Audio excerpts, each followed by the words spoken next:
Now, I think it's fair to say that the BMW S1000RR is widely regarded as one of, if not the best, sports bikes that you can currently buy. But the last significant update was a few years back now, and so perhaps it was due a bit of a refresh. And that's exactly what they've done this week with a bunch of performance upgrades right across the whole bike. So in this video, we'll go over the 8 key things that you need to know about this incredible looking machine. So let's start with the engine, and Emmanuel Holzer, who managed part of this update, says that with the advanced engine, we've succeeded in noticeably increasing the performance of the RR once again, and without any loss of rideability and suitability for everyday use. So what have they done to achieve this? Well, it looks like the main thing is the intake port geometries and the airbox design with the shorter funnels, both inherited from their super premium M1000RR. The result is now more peak power, so 210 horses at 13,750 RPM, and that's 3 horses up on the previous gen, I think probably because it revs a couple of hundred RPM more. Now there's still 113 Newton meters of peak torque at 11,000 RPM, so I think that's pretty much the same as the previous gen,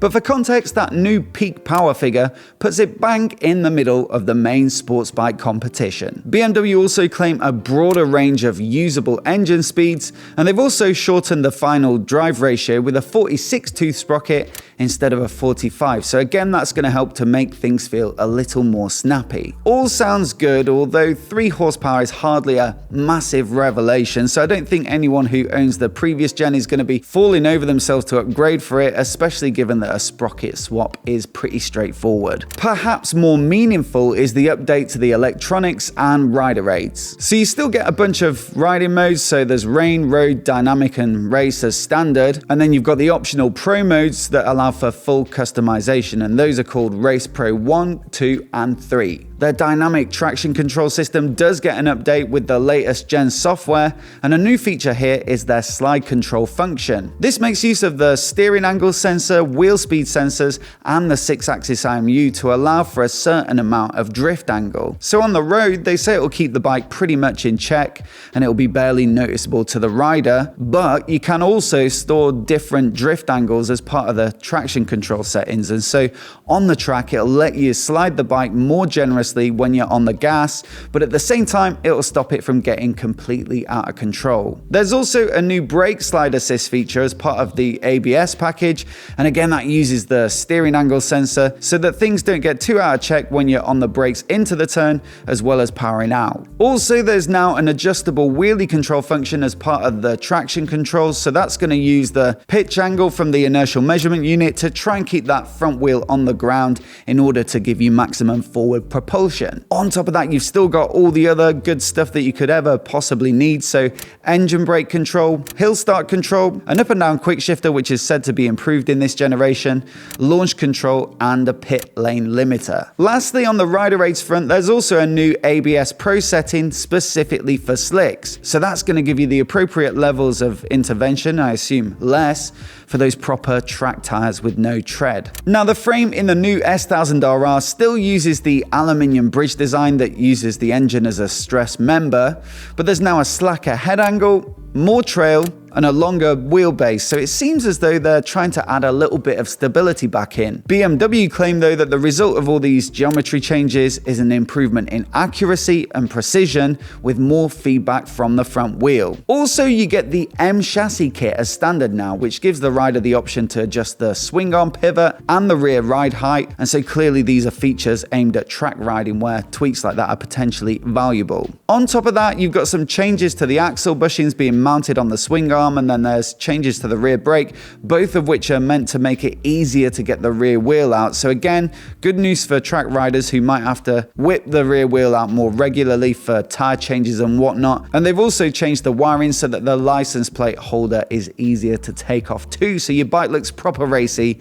at the track. As is part of the course now, they've also added some winglets, so you're going to get a bit of extra downforce at the front end, and so BMW say up to 10 kilograms pushing that front wheel onto the track. And obviously the quicker you're going, the more downforce you're going to get, so that's a good incentive to give it the beans. BMW say the effect is a reduction in the tendency to wheelie, helping turn more of that energy into forward propulsion, which is of course what you want when you're trying to go fast. And it will also mean the wheelie control is less likely to kick in, which kills the power at the back wheel. Now, winglets do give you a bit of extra drag, so that's not so good if you're out on the straights and trying to hit a top speed. But they say they've counteracted this with a new windscreen design to smooth the airflow over the rider, as well as partitioning off the lower triple clamps. More than anything though, and especially for those riding these bikes at road speeds, I think they just give the front end a different look. Some might say for the better because it gives it a bit of that race bike vibe. Others might say worse because they're just these random appendages on what was already quite a nice looking bike. But what do you think? Let me know down in the comments. Better with or without? Also new for this year, there's a tweak to the rear end, which they say makes it slimmer and more sporty looking. I think there's a little bit less bodywork around the subframe there,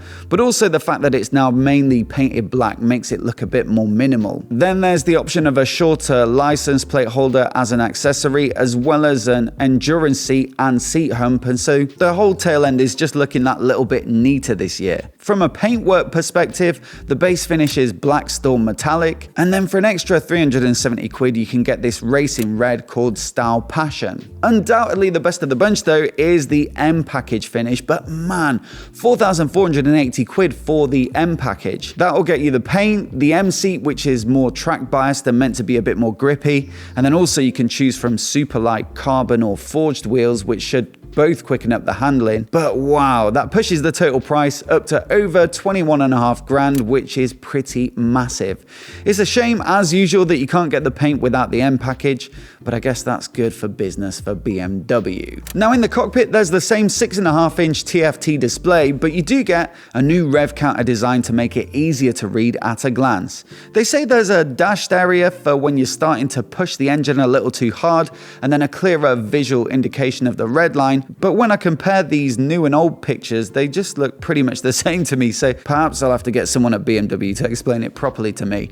They do say though that the rev counter flashes along with the shift light now, and so that makes it much more noticeable when you need to go up a gear. On top of that, there are loads of data points that you can access on the screen in a range of display formats, so things like lap times and average speeds, riding modes and traction control settings per lap, lean angles, gear shifts per lap, average throttle position per lap, and more. So definitely lots of fun to be had there for the data nerds. One thing that obviously jumped out at me as someone who spends a lot of time messing about with GoPros is the new GoPro Holder accessory. I think it's a pretty good idea. In my experience, it's a bit of a hassle at the track sometimes to get your GoPro mounts approved. There are different rules at different tracks, and sometimes they have to be attached in 2 places. So something pretty solid and integrated like this would probably make life a bit easier.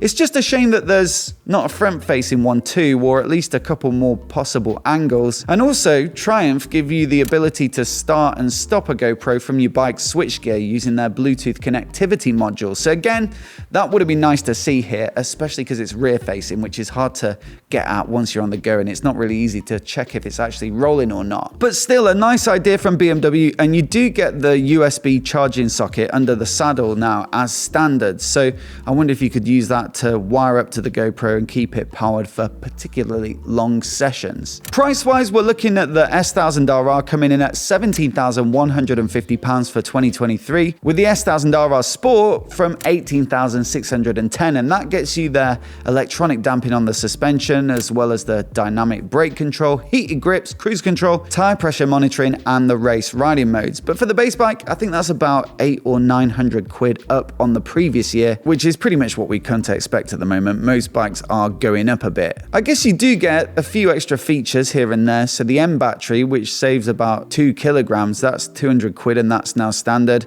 Also the same for the USB port under the saddle, and so maybe with those little extra features, it's a little easier to stomach the price hike. I think it looks pretty sweet. I do like this new paint scheme with a bit more black mixed in, but let me know what you think of it down in the comments below, as well as the rest of the updates. And if you're new here and you want to see more motorcycle news videos like this, the launch season's coming up, lots of new bikes being announced, so I'll try and let you know about them as soon as I can. And if you want to see those videos as soon as they go live, then hit subscribe, and I'll see you then.